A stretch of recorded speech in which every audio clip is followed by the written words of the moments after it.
And that leads to the next question from Mark Chavez. What is your current exercise routine and what cool exercise equipment or gadgets are you using? So my weekly routine right now was really, I suppose, first forged in quarantine. So during quarantine, began doing acroyoga twice a week via Zoom with someone named Jason Niemer as the instructor.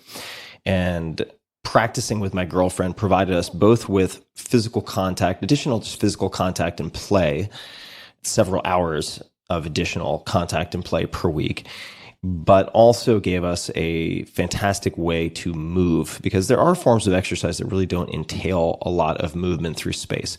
Acroyoga happens to include all the elements, both acrobatic and therapeutic. So we would do, say, 45 to 60 minutes of inversion practice, which would include forearm stands, handstands, and so on. And there are many different training tools to use for that.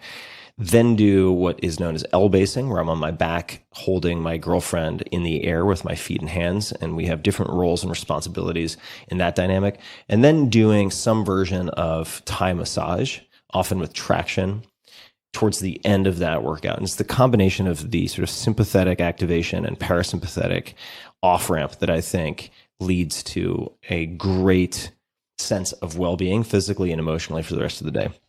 So twice a week, let's just call it Tuesday. Thursdays, I would have acro in the morning. That would be right after the pu'er tea or coffee.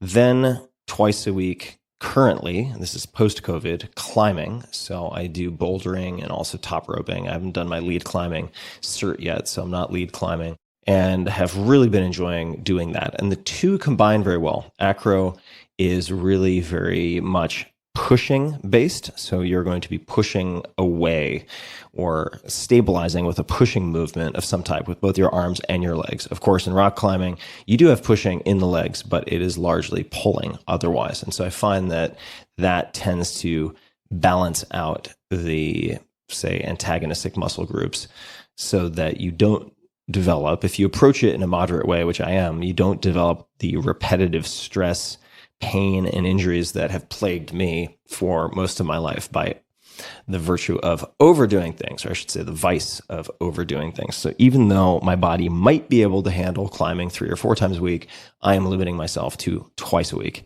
And that has been fantastic. It has meant that despite the fact I had complete shoulder reconstruction on my left shoulder in the early 2000s and elbow surgery on my right elbow, more recently, I have been able to train without extended pain. Of course, little nicks and bruises and so on.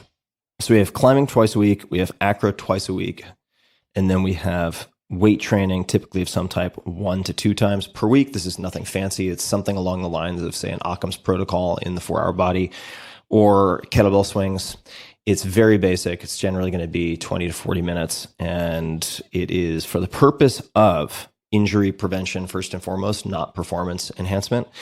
And last but not least, walking. I walk a fair amount. On Tuesdays during calls, I would say I walk for 3 to 5 hours minimum and do my best, certainly when I have access to trails and so on, to walk for a minimum of an hour per day. And I find that walking is not just physically therapeutic, but psycho-emotionally incredibly therapeutic. So that is what the exercise routine looks like.